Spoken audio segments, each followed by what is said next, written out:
All right, last call. Calling from an 814 area code. Oh, crap. Hi. Hi. Hello? Hello? How you doing? Yeah. You there? Yes, hello. Oh, cool. I'm Alex. I'm a master's student. I just recently discovered you guys. Just wanted to say I really like you and was appreciative of dunking on Dave Rubin and Ben Shapiro because I was starved for that Well, kind you've of come content for the coming right out of my place, undergrad. then, I would say. What else is on your mind? Got to be quick. I was wondering because I'm sort of new to just listening to political podcasts and jumping around all this stuff. Let me save you some And time. We're significantly better than the other ones, so don't waste any of your time. You found the right place. Well, I was actually going to ask you about one of the other ones because you sort of made some joking about the Pod Save Cooking Media guys, and they were like the first ones I listened to because my dad of all people, my pastor father, recommended them to me. I was wondering if there was like an actual like beef you had with them. No, I got to be honest. I got to be honest. I have never listened to them in any meaningful way. I think from my perspective politically, I find, just broadly speaking, that the Obama people were politically and ideologically deficient in a lot of ways, and in ways that they still cannot see. And I would say ideologically, deficient in the way that they dealt with the financial crisis, and politically and / maybe ideologically problematic and failures in the way that they did not hold the Bush administration accountable for anything. I'm not just talking about having trials about the Iraq War, but had Obama not had this attitude of we cannot, Democrats, broadly speaking, do not get into power and then pursue policies that are both good policies and also will maintain their power. Gotcha. I can tell you, Donald Trump the other day was talking about how, I don't know where this came up, but Donald Trump was talking about how I can't believe Obama didn't, left me all these vacancies on these judgeships. Barack Obama did not, because of his, in his mind, lack of ideology, right?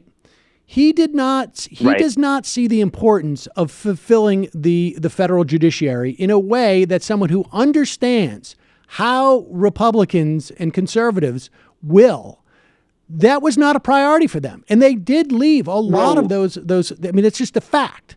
They did not. They were very slow to nominate judges. Now, they were obstructed for a long period of time. And ultimately, I was going to ask if they were obstructed. They were obstructed, but ultimately the Senate got rid of the filibuster for those judgeships, and there should have been a long list already prepared, but there wasn't, because it was not a priority.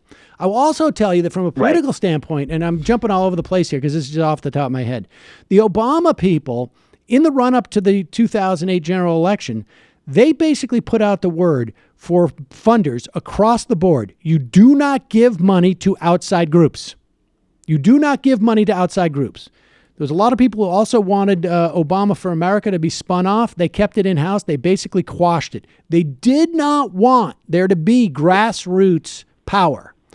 And part of that is is politics, and part of that is ideology. And I don't have time to parse out what is what in that, because they go hand in hand. Yeah, and this is the sort of stuff that I, as a 24-year-old that was in 2008 in 8th grade, this is the sort of stuff I miss out on. Right, exactly. So and so there's a lot of those things that I think the Obama people are blind to. And it was not to say that Obama's not a great guy, very nice, whatever, but the opportunity he had, the temerity. And I don't think it was just temerity. I mean, this guy came into office in 2008, came into office in January 2008, was talking about so-called entitlement reform. And it took basically the Democratic Party to push him off that. He was offering cuts to Social Security as late as 2011. Maybe Well, even didn't he have to be pushed on to being pro LGBTQ rights? Like, wasn't that a thing? He was he came into. I can tell you pushed this. on? I can tell you this. His perspective was this. If he was advising Martin Luther King, he would not say at that time, in the fight for civil rights, to pursue anti-miscegenation laws. He definitely was not out in the forefront of this, and LGBTQ activists really pushed him hard on this, and maybe Joe Biden did too, inadvertently. But that, to me, is a case of him sort of like wanting to make sure that the country was ready. And maybe do you think he started in more of a mainstream left position for 2008, and then he had to be pushed further and further as the mainstream walks further and further to the left? On specifically on marriage equality? Yes. Yeah, or yes. just in general. Yes, and I would say that's like true of all.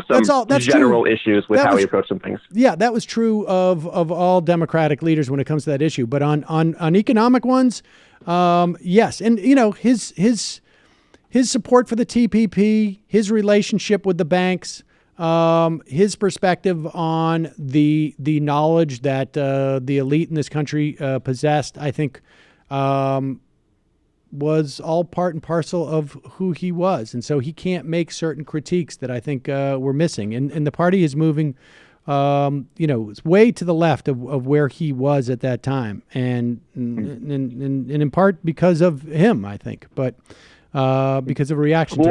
One thing I will say for the crooked media guys is they've done a really good job of hiring people that aren't them. Like, they have a really good podcast with DeRay McKesson, one of the Black Lives Matter guys. Yeah, well, but DeRay McKesson is also, listen, DeRay McKesson is also one of these guys who I think is, I don't think he's a bad person, but his critique is and where he comes from is missing a big part of our politics, and that is like some notion of, and I don't have time to go into this right now, but McKesson is a good example of someone who is fighting for social justice, but is missing an entire economic critique that is built into that.